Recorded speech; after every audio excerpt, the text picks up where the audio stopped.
or do a lap. Anyway, so that's just I think right here I'm back to the part where it's pretty much cruise sailing, although Cortex is pretty close behind. In fact, I actually just saw him behind me, so that's pretty scary. I always like that little boost. And I have no reason to get that because I'm all juiced up, so unless I get hit, I should stay that way. And get that bit of a boost, and jump, and yeah! So yeah, the first few are pretty easy. Someone tried to hit me with a bomb, but no good. That's no good! I think this makes for a really solid racing game. I think it's what one thing to play. I think they did it mainly so that the PlayStation would have something to compete with Mario Kart. It's basically PlayStation's Mario Kart. These Crash Bandicoot characters. Although Mario Kart actually has characters from other Nintendo things like Donkey Kong. So I guess not really. It would be nice though if they had like a crossover kart game, I guess. I think PlayStation did something like that. But PlayStation can't really do anything with Crash or Spyro anymore, unfortunately. Since Naughty Dog and Insomniac don't own them anymore. At least I don't think Insomniac owns Spyro anymore. TNT crate on your head. Start hopping immediately. If you react fast and hop enough times, the TNT crate will fall off your head before it explodes. Thank you, Aku Aku. Yeah, that little trick there effectively makes TNTs useless. So you want to get juiced up so that you get nitro boxes instead of TNTs. That way you can actually do things. Although the NPCs, at least in the first area, don't really realize you can get rid of TNTs, or at least not very often. So they're still pretty useful here. But when you're up against players, like there's no point to getting a TNT or dropping a TNT. At least when you're just doing 1v1 versus, or 1v4, however many players you have. For that, you can do 4 players on here. If I get more controllers, I might actually do 3-player.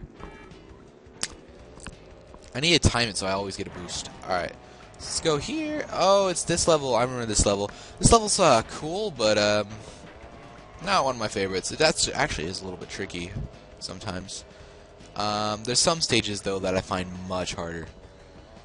Like, there's one where you're in castle, there's engine stage, I don't know. Ooh, Aku Aku is, like, my favorite power-up in this. He, gives you temporary invulnerability to all power-ups, he'll, completely run everyone over, he'll give you a boost, he's... I personally think he's the second cheapest power-up in the game. The cheapest being... the clock, which what it does is everyone but you gets slowed down. They're kind of wobbly after they've all been hit by something. Then they're all kind of wobbly and everything's all blurry and they can't drive right. And then to add it to all off, no one's able to activate their power-ups. And the one thing Aku Aku has over that though is that Aku Aku actually protects you from the clock. So I can't really say what's worse. I'm just gonna go ahead and drop that TNT. Get a new power up. It looks like that TNT hit someone. Oh, and apparently he got hit too. And I'm going to go ahead and jump and boost and jump again. And just keep going on through and get my shield. The shield isn't as good as Aku Aku. In fact, Aku Aku pretty much renders the shield near pointless. The one thing that the shield has over Aku Aku is that it's not timed, but it's only used once. And if you try to use another item while you have it, you'll just throw the shield instead, effectively losing it. And also now, after getting hit by that missile, I'm not doing so good. So let's go ahead and throw that. And get a boost here, and I might actually lose this one, though. Crap. I think I actually did. I think this was the first one I was losing when I was testing the game out again. Go ahead and shoot Cortex there, and get to second place. Also, I used to play as Coco, but I decided to be Crash for this little Let's Play thing we're doing here. And I got a bomb, and can I hit him with it? No, I cannot. So I probably should have thrown it behind me. But, oh well, let's go ahead and... Crap! No! And lose the race. How about that? Sounds fun to you? Oh my god! Oh, I'm out for the count. There's nothing I can do now. I am almost last place here. I don't know how I got this boost, though. That's weird. I got like a really long boost. Yeah, now I'm gone. Avoid the TNT. It's definitely not going to make me faster. Cool. Oh, I'm 5th place. Ow. That was a really bad run. I can go ahead and retry that one though.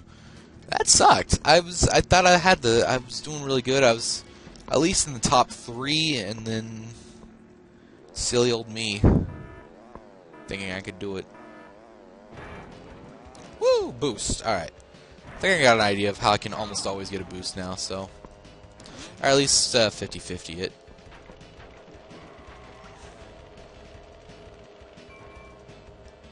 Bomb. That's the best way to get a bomb, being right behind them.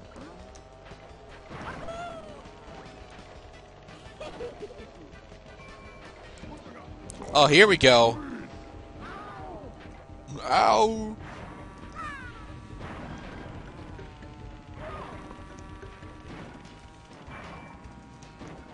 Oh, there's another power-up. I think the blue shell, I think it was, in the Mario Kart does the same thing. I don't know, I don't really play Mario Kart. But effectively what it does is, it's this blue electric orb thing, and it'll hit anybody who is in first place. And that's a pretty good power-up, too. Although, it's really only best when you're second place. and then effectively it's the same as like a missile, really, although I guess it has more of a chance to hit. The blue orb, though, does occasionally hit people other than the first player, and then keep going until it gets to the first. Like, I think what it might do, I think what it does when it's all juiced up, is that it'll hit everyone on its way to first. Which, if so, that actually might be the cheapest power-up. Though it doesn't really help anyone who's catching up behind you, I guess.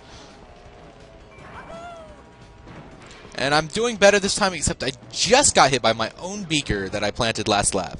I think it was my own. I know. I just know I planted a beaker, and I was just hit by a beaker. So, there you go.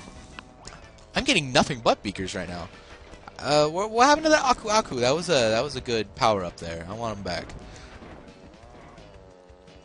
So I'm not doing so well. I'm still in second place on the last lap. Usually it's good to have a pretty good lead. But that's because people can catch up really fast. Also, if you mess up, you got a little bit of a time to prepare. But on the last lap, you do not want to mess up. Woo! So he seemed to have the same idea I did. So how about that? So I'm gonna put a TNT right there, right where that item box was. So if the item box respawns, they'll just have a TNT instead, which someone seemed to have activated. So that's pretty nice. For me, at least. Let's go ahead and use that one. Put a beaker right in the air, which someone seemed to have activated. Someone's catching up, so I'm just going ahead and leaving the TNT and try to make this as fast as possible. Get a shield and launch it because I already won. There we go. Wow, that was pretty nice. That was a much better improvement from 5th place, honestly. Unfortunately, the loading times, while not extremely long, they are plentiful. And when I played this on my PlayStation directly from the disc, loading times were a lot worse because my disc was not in the best shape, really. But I was still able to completely play the game, so that was good. This was like I'm not a fan of racing games, but this was one of my favorite games back then. I don't know. Mainly because I only really liked it when playing other players, and not a lot of players would be around. Because I really liked the battle mode, though I haven't played it in a long time.